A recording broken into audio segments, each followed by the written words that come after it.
meternos en la palabra de Dios en este momento. Así que me gustaría que en los próximos 10 o 15 minutos podamos estar muy metidos en la palabra, en lo que Dios tiene para decirnos a cada uno de nosotros. Hoy es Isaías capítulo 33. Isaías capítulo 33. Ustedes saben que estamos leyendo hoy, toca el capítulo 37 y 38. Pero toda esta semana, si ustedes leyeron, han visto las maravillas, las promesas poderosas de Dios. Las promesas que se están cumpliendo en este tiempo y otras todavía faltan cumplirse y otras también ya se cumplieron. Ustedes saben que la palabra profética, por ejemplo el Apocalipsis, por ejemplo Ezequiel, Daniel, Isaías en este caso, las profecías que el Señor dijo, son pasadas, presentes y futuras.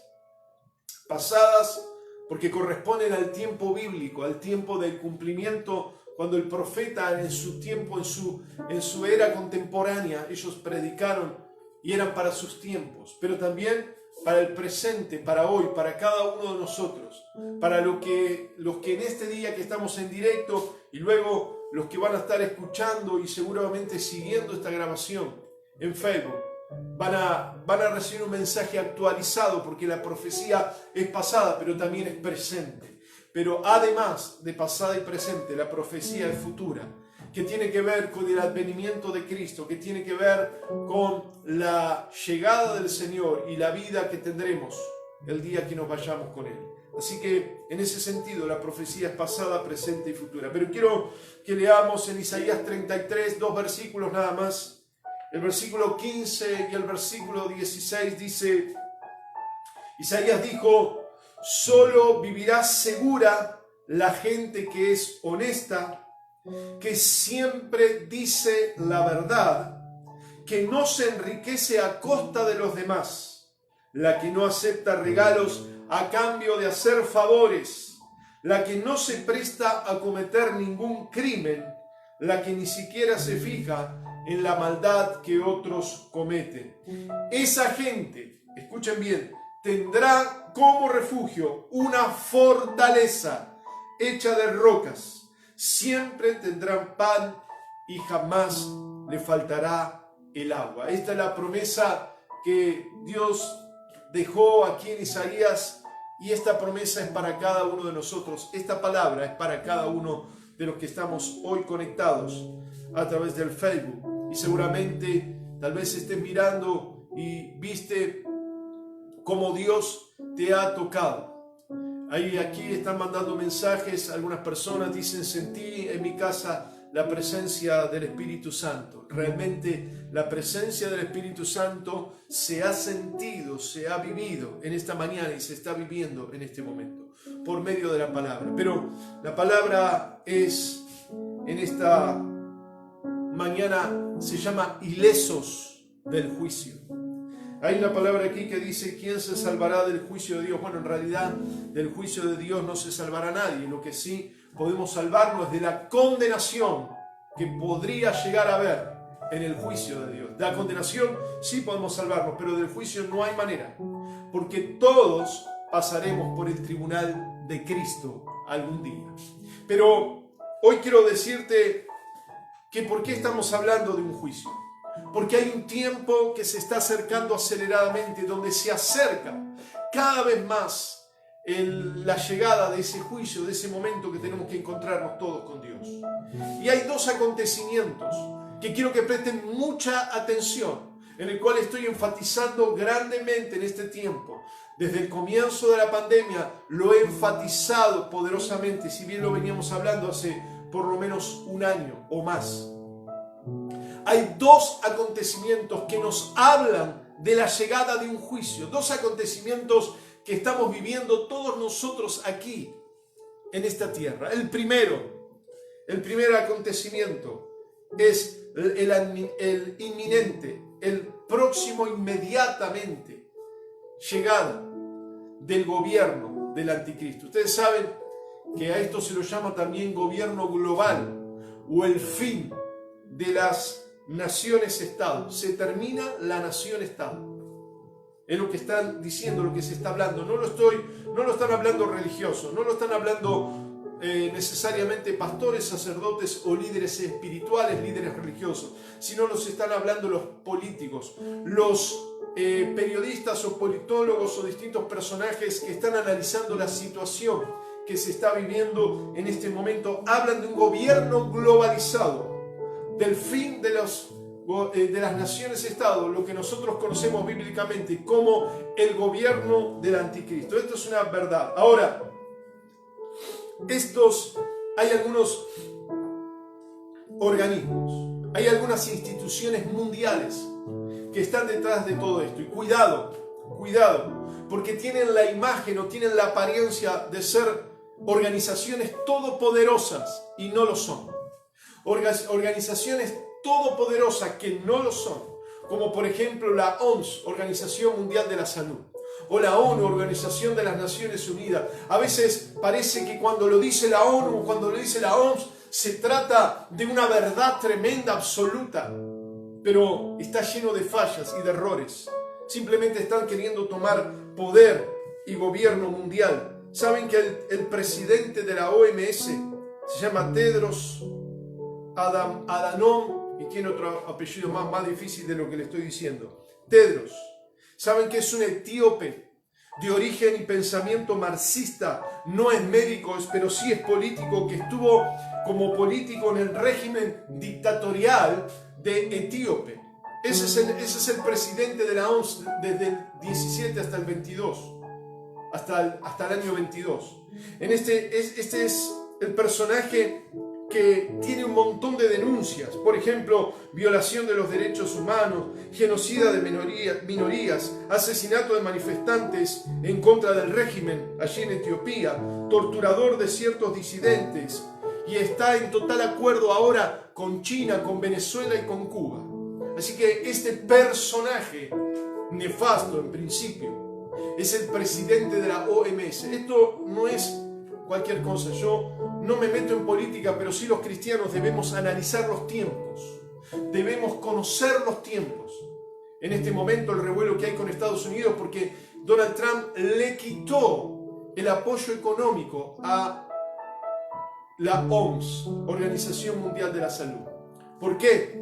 Por la política, por la ideología. Ustedes saben que nos guste o no, el vicepresidente de Estados Unidos es un pastor cristiano, evangélico, que está con los cristianos, que ora. Y todos los asuntos religiosos, Donald Trump descansa en este pastor. Él tiene formación bíblica y cristiana, Donald Trump. No estoy diciendo que sea el cristiano, que nosotros tenemos que decir, ni mucho menos, pero él apoya las ideas de la palabra de Dios. Por eso reconoció, ustedes se acuerdan, una de las primeras acciones internacionales fue reconocer a Jerusalén como capital de Israel. Así que nosotros tenemos que entender los tiempos. Escuchen, este gobierno mundial y todo lo que está pasando no es casualidad, no es esto algo coyuntural, no es una cuestión por la pandemia. Esto está sucediendo porque los tiempos del tribunal de Cristo se están acelerando. Esa es una de las realidades. Pero la otra realidad, la que nosotros escuchábamos el otro día, por eso cantamos cuando ya se pase lista, cuando suene la trompeta, porque se escucha el sonido de trompetas hace un año que se está escuchando. Antes yo nunca en mi vida había escuchado. Dice, no, que en el campo, sí, mire, yo tengo familia en el campo, pasé la infancia en el campo, íbamos de paseo al campo, estábamos de vacaciones en el campo y nunca escuchábamos nada de eso. Pero ahora se está escuchando fuertemente y todo el mundo lo escucha. En la televisión se habla de unas trompetas y escuchen bien lo que les voy a decir. Algunos van a decir, no, pero es el sonido de vientos fríos y calientes. Pero más vale, una trompeta es el sonido, es el viento. Es el aire, sin aire no hay sonido de trompeta, por supuesto. Así que no importa si es el viento frío, si es el viento cálido, si es el coro de Júpiter, si es el conjunto de Marte, no importa. Lo que nosotros sabemos que trompetas están sonando, anunciando lo que dice la Biblia cuando suene la trompeta final. Así que están comenzando a sonar. Ya les digo, la manera no nos interesa a nosotros. La realidad es que el sonido de trompetas están llegando y nosotros debemos entender los tiempos. Estos dos acontecimientos, el gobierno mundial y el sonido de trompetas, nos está diciendo que viene un juicio. Que viene un juicio. Ahora, la pregunta es, ¿quiénes saldrán de la condenación? ¿Quiénes serán liberados? ¿Quiénes saldremos victoriosos de la condenación eterna? Así que estoy recibiendo mensajes también en el teléfono de personas que han recibido, han sentido la presencia de Dios en este día. Seguramente la presencia de Dios está en medio de nosotros. Pero ¿quiénes saldrán ilesos? Primero, escuchen, voy rápido. El que se despega de la coima. Aquí dice la palabra, habla del cohecho, habla de la coima, habla de los que arreglaban, pero ¿saben quiénes arreglaban? Arreglaban los políticos, arreglaban los jueces y también arreglaban los religiosos con dinero. Le pagaban a los religiosos para que le digan las mejores palabras a los políticos y a los mismos religiosos. Se daban coimas para arreglar los asuntos. Pero quiero decirle que tu coima, que tu dinero, que tu bien, que el mío, que los bienes materiales no sirven, no se va a poder coimear jamás de ninguna manera a Dios. No se va a poder coimear de ninguna manera. Tenemos que ser transparentes en nuestra realidad. Esto es muy importante, muy importante. Así que no aceptar ninguna de los acuerdos. Hemos leído ayer, creo, después en el capítulo 35, en el 36, después lo pueden leer, cuando el rey de Asiria dice, hagan las paces conmigo, acuerden conmigo, para que yo les dé lo que ustedes necesitan, le dicen al pueblo de Israel. Le quiere dar dinero al pueblo de Israel para que no reconozcan ni al rey puesto por Dios, ni a Jehová. Él ya estaba hablando de coimas. ¿Quién? El rey de Asiria.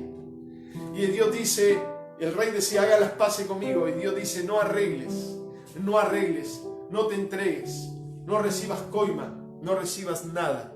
Confía solamente en Dios. Segundo, ¿quiénes? Los que se apartan del crimen. Dice los que se apartan del crimen. Y algunos dicen, bueno, un crimen es asesinar. Sí, por supuesto. Pero también crimen significa, por el diccionario, violar una ley. Por eso los cristianos cometemos crimen cuando violamos la palabra de Dios, cuando pasamos por encima de la palabra sin tener en cuenta lo que ella dice. Por eso, si querés salvarte de la condenación eterna que va a haber en un juicio, tenés que tener en cuenta que no podés cometer crimen, no podés violar la palabra de Dios, no podés tener en poco la palabra de Dios, no podés descuidar la palabra de Dios, no podés cerrar los ojos a la palabra de Dios, no podés burlarte, no podemos hacer nada de esto con la palabra de Dios, porque eso es crimen, según la palabra del Señor. Lo otro, en tercer lugar, es alejarse de la maldad.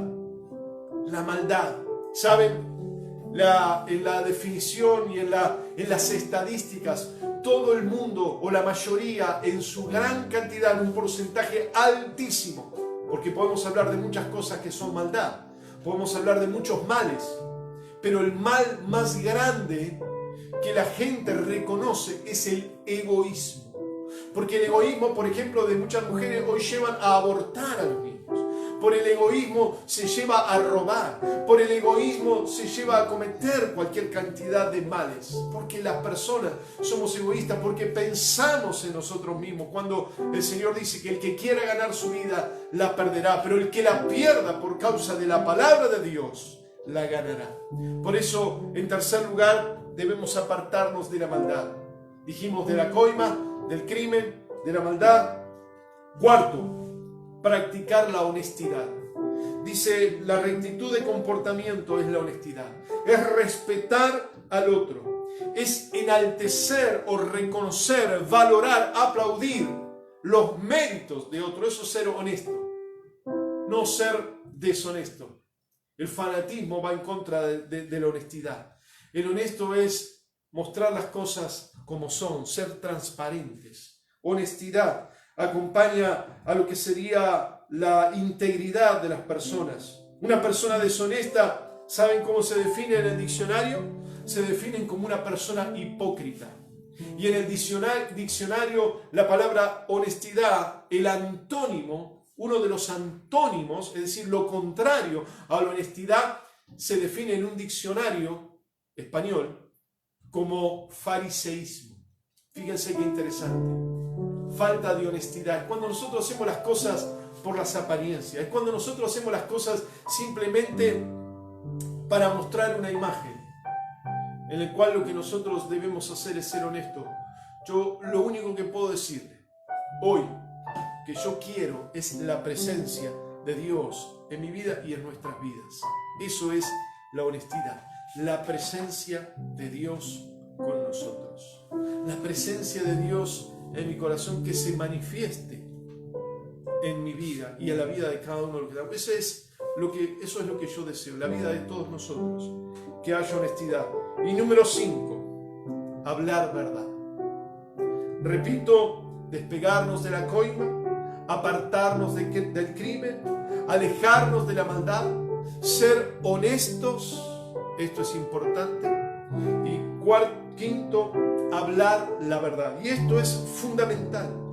La verdad es algo objetivo, es algo que tiene que ser una descripción de la realidad. Cuando nosotros hablamos la verdad, escuchen esto, debemos necesariamente sacar de nosotros toda ideología, toda creencia, todo pensamiento y toda visión personal. Hablar de la verdad es decir, por ejemplo, hoy es un día soleado de 20 grados. Eso es hablar la verdad. Ahora, cuando uno no habla la verdad, dice hoy es un día frío. Claro, para algunos 19 grados de frío porque vive, o 20 grados de frío porque vive en los 35, 36, 37 grados. Entonces, no está hablando la verdad porque no hace frío. Bueno, no hace frío para la persona. La verdad es, hacen 20 grados y el día es soleado. Después, si para uno hace frío, si para otros hace calor, es una cuestión subjetiva, es una cuestión de la persona. Y cuando nosotros hablamos la verdad, especialmente en una disputa, especialmente en una relación donde necesitamos sacar la verdad a luz, lo único que tenemos que hablar es la verdad. Hoy lo que podemos decir que el día es soleado y que hacen 20 grados, eso es hablar la verdad. Que alguien diga que haga frío, que haga calor, que está feo el día, que está muy lindo, que está como está, es una cuestión subjetiva de la persona. Cuando nosotros hablamos la palabra de Dios, no podemos hablar lo que nos conviene. Lo que tenemos que hablar es la verdad. La verdad dice que alcanzará la liberación, alcanzará la victoria y podrá salir de toda condenación la persona, como dijimos recién, que no acepta coima, ni crimen, ni maldad, que es honesta, pero que también dice la verdad. ¿Saben? Había leyendo una historia verdadera, una realidad de una mujer que estaba liberando a otra mujer. Estaba haciendo una liberación demoníaca. Y el espíritu que estaba sobre la persona le traía enfermedad, le traía limitación física. Y cuando ella quería liberarlo de ese espíritu, ese demonio tenía poder sobre la persona. Y le decía, ¿pero por qué? Ella no podía entender por qué el espíritu inmundo no se iba. Y dice, porque esta mujer, la que estaba enferma, la que estaba siendo liberada, me da la autoridad, decía el espíritu, porque ella no habla la verdad. Porque ella dice, estoy enferma. Ella dice, estoy cansada. Ella dice, estoy limitada. No habla la verdad. Y el mismo demonio sabía que la verdad es lo que dice la Biblia. En Isaías 53 dice, por las llagas de Cristo, por las llagas del servidor, por las llagas del Mesías fuimos sanados. Así es lo que dice la palabra de Dios. Entonces, cuando uno habla de enfermedad, no está hablando la verdad. Cuando uno habla de limitación, cuando dice no puedo, no está hablando la verdad, porque la verdad dice que todo lo puedo en Cristo. Así que la verdad tiene que estar en nuestra boca. La verdad es la palabra de Dios. Yo soy el camino, dijo Jesucristo, la verdad y la vida. Y Jesucristo es la palabra, es el verbo, es la palabra, es la verdad, la cual nosotros debemos seguir. Ahora, termino. ¿Cuál es el resultado? Y esto es tremendo y maravilloso. ¿Cuál es el resultado de hacer estas cosas? Dice la palabra, esta gente tendrá refugio. La palabra es refugio, pero me gusta la antigua traducción que dice, vivirá en las alturas. Vivirá en las alturas. ¿Se da cuenta? Vivir en las alturas es vivir en lo sobrenatural. Vivir en las alturas, vivir en lo milagroso. Cuando estaba escuchando una persona que le gusta escalar, cuando una montaña sabe que mientras más alto y cuando se aleja de la tierra o del nivel del mar, cuando empieza a subir más y más alto, ahí es liberada de la serpiente, porque la serpiente hasta una línea imaginaria llega y después no continúa. Es liberada de ciertos bichos, de ciertos insectos que pueden picar, cuando empieza a elevarse, se aleja de toda dificultad. Cuando nosotros vivimos en las alturas, nos estamos alejando de las limitaciones de la tierra y de las necesidades de los problemas de la tierra. Y dice, vivirá en las alturas y tendrá a Dios como refugio. Pero después hay 3 palabras que me llaman mucho la atención, que hablan del trino Dios. En primer lugar dice que será como una roca. Y la Biblia nos habla que la roca es Cristo, la piedra fundamental es Cristo. Es decir, que estaremos con Cristo, Cristo obrando en nosotros. Pero también me acordaba del Padre Nuestro cuando dice, el pan nuestro de cada día, danos hoy. Dicen, tendrán. ¿Por qué? Porque el Padre les dará el pan. Así que vemos a Cristo siendo la roca, vemos al Padre proveyendo, al Padre que da, al Padre que extiende, al Dios Padre obrando en nosotros, al Cristo poderoso también obrando a favor nuestro, y al Espíritu Santo, porque dice que tendrá agua para siempre. El agua es el símbolo del Espíritu Santo. El Espíritu Santo también continúa. Termino diciéndole lo siguiente y vamos a orar en esta mañana. Escuchen bien esto. Hablamos de un tribunal. Hablamos de la realidad de una condenación o una liberación eterna. Un tribunal que nadie escapará. Lo que sí podemos escapar es de la condenación para poder ser liberados. Ahora, mire este cuadro. Preste atención. Imagínese a través de las películas, a lo mejor no hemos estado, pero muchas veces estamos con un abogado. A mí me tocó estar en algo parecido, con una jueza, un abogado, un fiscal. Y bueno, todo lo que nosotros podemos ver en esas películas de juicios. Y nos vamos a presentar ante un tribunal. Pero escuchen esto. El Padre es el juez. Nuestro Padre es el juez.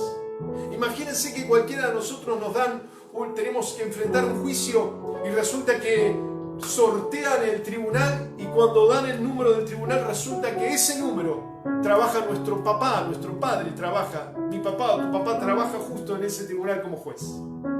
Imagínate que el juez es poco probable que te condene, porque es tu papá, porque seguramente no te va a mandar a la silla eléctrica, seguro que no te va a mandar, seguro que no te va a mandar a la cárcel. Seguro que encontrará una situación, encontrará una causa para dejarte libre. Bueno, nuestro Padre conoce una causa que se llama la muerte de Cristo para dejarnos libres. Y está a nuestro favor, es nuestro Padre. Y el abogado que está ahí, ¿saben quién es? Es el Hijo del Padre, Jesucristo. Imagínense que el Padre no va a contradecir a su Hijo en un juicio, que es el abogado. Los argumentos que el Hijo dé, los argumentos que Cristo dé, que el abogado, nuestro abogado dé, no los va a poner en consideración o en duda.